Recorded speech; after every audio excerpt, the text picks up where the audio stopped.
Hindi na nga makapag-loan, kinakaltasan pa raw ang isang gwardiya ng pambayad sa utang na hindi naman siya ang kumuha.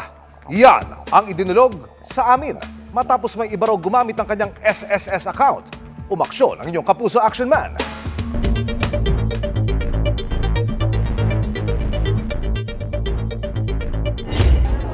Problemadong dumulog sa serbisyong resibo caravan ang security guard na si Aris. Hindi raw kasi siya makapag-loan sa SSS dahil may ibang gumamit ng kanyang account noong 2021 para umutang. At sa kanya ngayon, ikinakaltas ang bayad para sa 40,000 pesos. Gumawa daw po ng account yung nag-loan daw po through online. Hindi man po ako nag-loan, sabi ko. Saka di na ako po gumagawa ng account sa SS kasi nga. Noong ko pa po inaayos to, pabalik-balik na po ako sa SS. Ang suliranin na ilalapit ng security guard na si Aris sa social security system, ginamit ng ibang tao yung kanyang salary loan. Ano ba ang magiging problema? Anong ugat nito? Dudulog natin ngayon sa mga taga-SSS. At that time, so dahil online ang filing natin ng loan, may nagpasok sa account niya, nag-loan, si employer automatic naman in-approve, not knowing na hindi yun yung empleyado niya.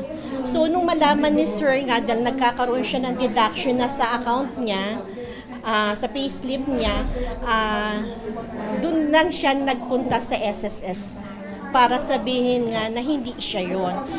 Nilinaw din ng SSS kung paano muling makakapag-loan si Aris. Pwede siyang mag-renew kung talagang qualified na siya, pero ilaless din namin yung initial na loan na nasa records niya. Nag-report na sa PNP Anti-Cybercrime Group si Aris at sa ngayon hinihintay na lang ng SSS ang magiging resulta ng kanilang investigasyon. Sakaling mapatunayang may ibang gumamit sa SSS account ni Aris, maaari siyang magsampa ng kasong identity theft para makaiwas sa ganitong uri ng panloloko. Mas hinigpitan na namin ngayon. Meron tayong tinatawag na DAEM o Disbursement Account Enrollment Module kung saan doon po i-credit yung mga loan ng tao. Dati po kasi wala kaming mga IDs, basta ngayon po kailangan na magpa-picture si member, hawak yung dalawang valid IDs niya, close up yung mukha niya, bago i-approve yon. Nagbapasalamat naman si Aris sa tulong ng SSS. Payo pa ng SSS sa mga miyembro. Maging tayo maingat, lalo na yung mga natin, email address natin. As much as possible, siguraduhin natin na log out talaga yung records natin. Tututukan natin ang kasong ito mga kapuso. Para sa inyong mga sumbong, ipadala nyo lamang sa Kapuso Action Man Facebook page. Dahil sa anumang reklamo pang abuso o katiwalian, tiyak may katapat na aksyon sa inyong Kapuso Action Man. Daang-daang pamilya ang nawala ng tirahan sa magkahiwalay na sunog sa Maynila. Sa Tondo, 2 na-trap ang nasawi. At nakatutok doon live si Ian Cruz. Ian. Vicky, may mag-amang nasawi sa naganap na sunog dito sa Tondo, Maynila kung saan 8 rin ang naitalang sugatan. Nahirapan naman Vicky na makapunta doon sa nasusunog na komunidad ang mga bombero dahil umano sa mga nakahambalang na sasakyan at masisikip na iskinita dito.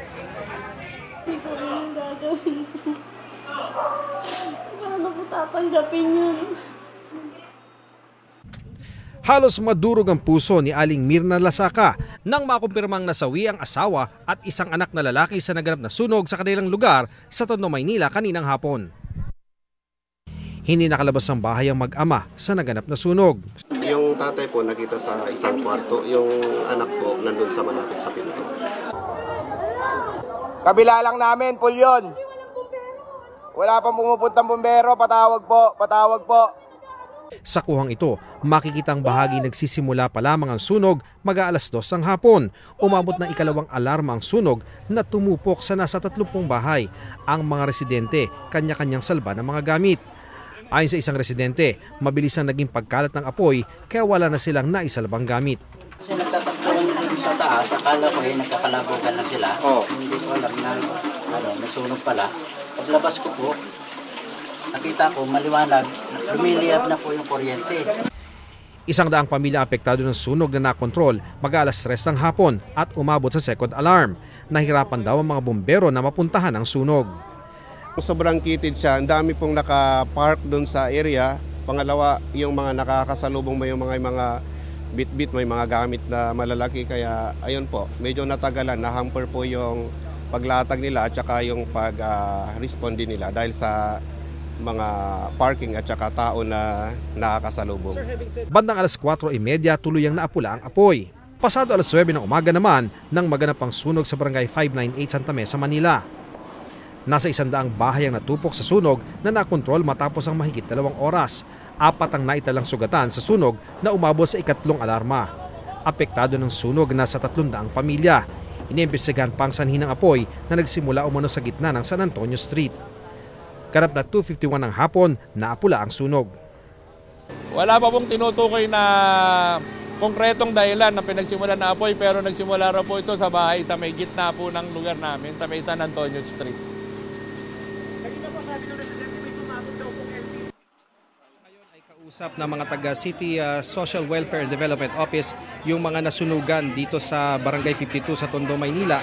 Itong mga tent na nakikita natin dito, Vicky, dito na rin daw magpapalipas ng magdamag yung ilan sa mga residente na wala talagang matutuluyan ngayong gabi. At bukod dito sa Tondo at sa bahagi ng Santa Mesa ay nagkaroon din ng sunog sa San Andres kaninang hapon at nagkaroon din ng sunog kaninang umaga sa Camarin, Caloocan. Balik sa iyo, Vicky.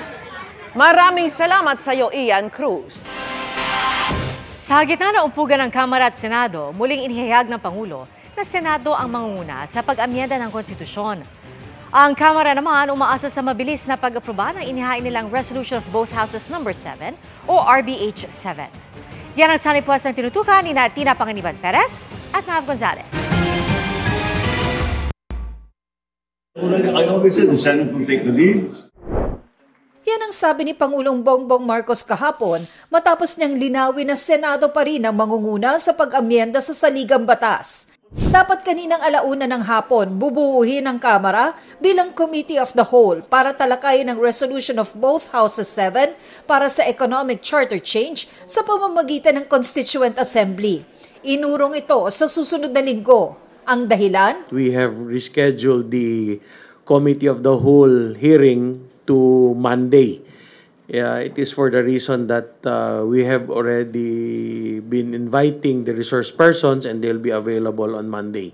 Mas mabilis daw kung Committee of the Whole ang tatalakay sa RBH 7 kesa regular hearing ng House Committee on Constitutional Amendments. Umaasa ang ilang kongresista na aprobado na ito bago sila magbakasyon para sa Semana Santa sa March 23.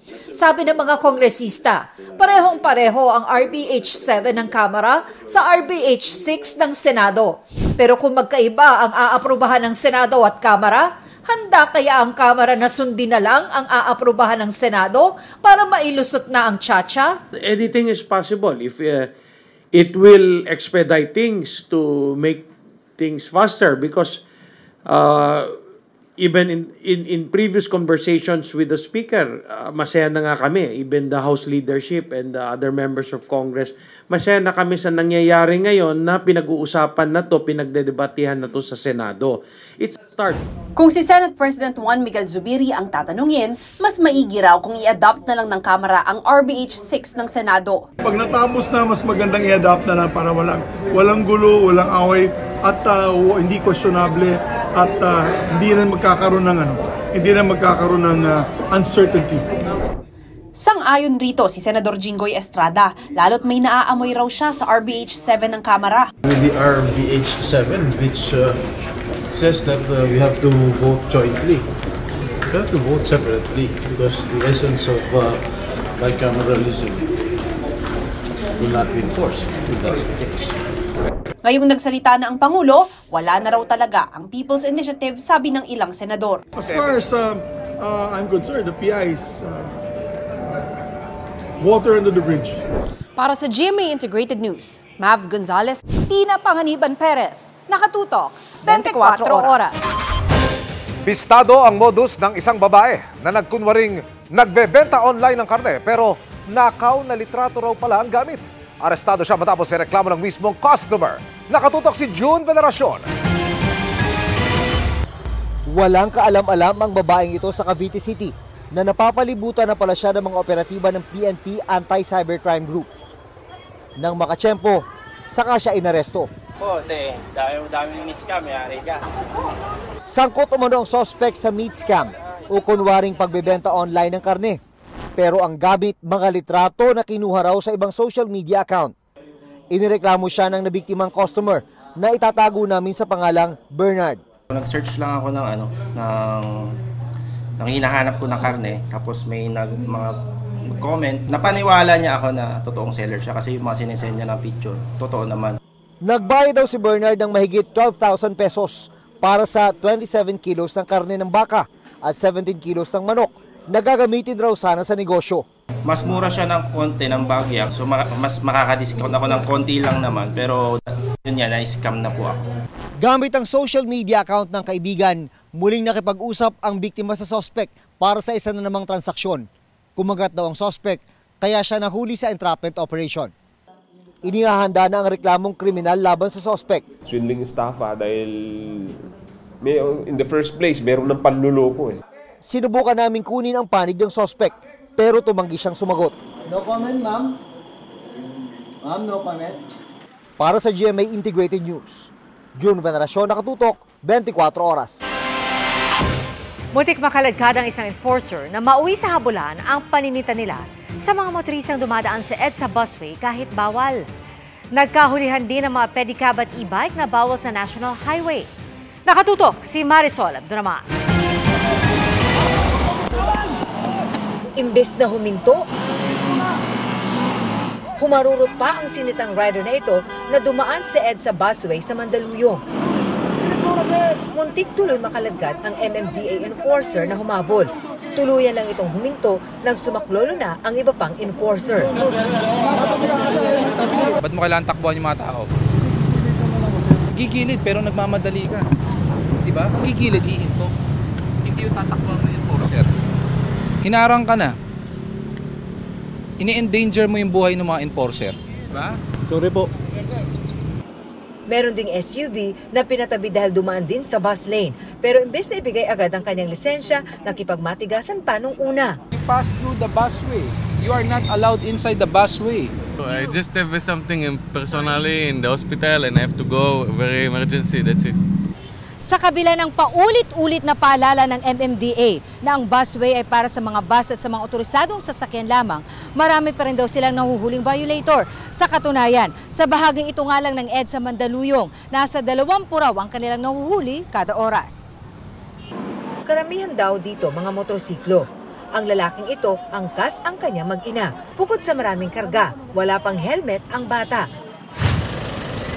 May mga sinita rin sa EDSA TAC. May makailang beses na raw natiketa dahil sa iba't ibang paglabag. Eh yung nakachinelas kayo lang. Awa. Pero alam mo bawal. Awa. Hindi ka na nadala. Sorry po. Sorry po.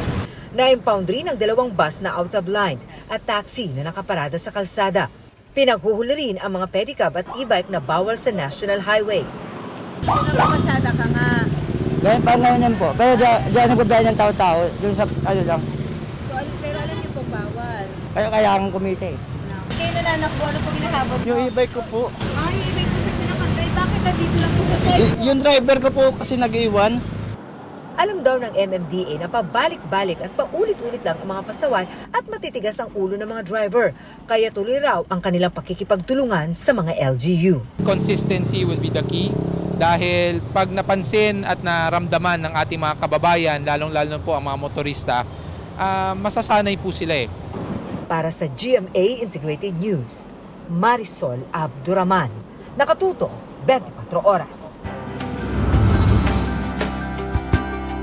Mga kapuso, wala pong maliit o malaking halaga pagdating sa pagtulong, lalo na kung ito'y mula po sa puso. Gaya ng 2 bayaning kapuso na aming nakilala na laging handang ialay ang sariling dugo para sa nangangailangan. Kabilang po sila sa mga Blood Galliner Awardee ng GMA Kapuso Foundation at Philippine Red Cross.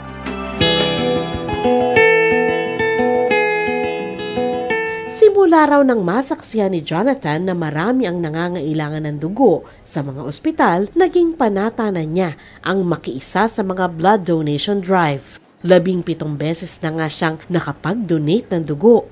Since 2010, nagkaroon ako ng sakit na fatty liver.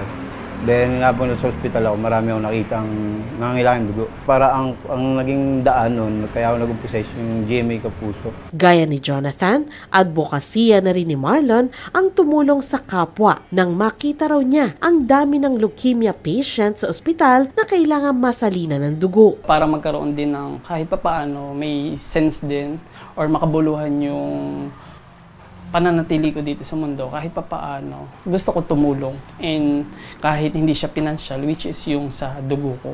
Sakit tugtong buhay, serbisyong totoo. Ang pagmamalasakit na ipinapakita ni na Jonathan at Marlon, binigyang pagkilala ng GMA Kapuso Foundation at Philippine Red Cross. Kabilang sila sa pinarangalan na blood galloners sa isinagawa nating Sagip Tugtong Buhay Bloodletting Project sa Ever Commonwealth. Nagkaroon din tayo ng platelet donation gamit ang mobile apheresis machine. Ang kinukuha po ay red blood cell and platelet. Ito po ay targeted sa mga specific needs ng patient. Tulad ng mga may cancer patient, may bleeding disorder, yung mga patient na may dengue. You just need one donor and you can already get 6 to 8 units. Nung nalaman ko po na mas maraming complicated na sakit, dun po na motivate na mag-start na tuloy-tuloy ng mag-donate ng platelets. Patuloy po tayong maging bayaning kapuso para sa mga kababayan nating nangangailangan ng dugo. Bayaning kapuso ka, kaibigan ko.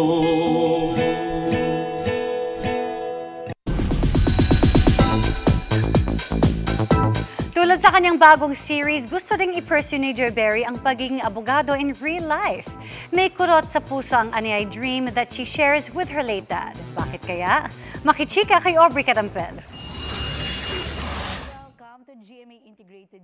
Kung hindi po dumating yung pag-artista, siguro abogado na ako ngayon.